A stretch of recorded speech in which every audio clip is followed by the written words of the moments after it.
Alam mo ba na iba-ibang klase ang eyeliner? At iba-iba rin ang effect nila sa mata.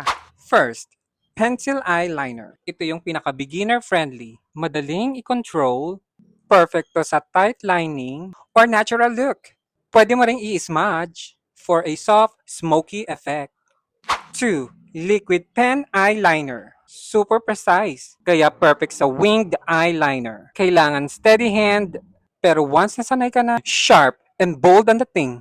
3. Gel eyeliner. Creamy siya. Ginagamit with angled brush. Maganda kung gusto mo ng intense look na long-lasting.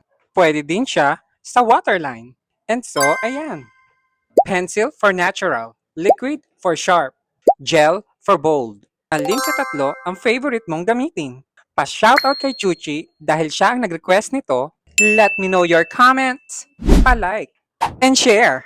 At itag mo na rin sa mga seso mong hindi pa nila alam. Can I get a seso? What? Thank you! Bye!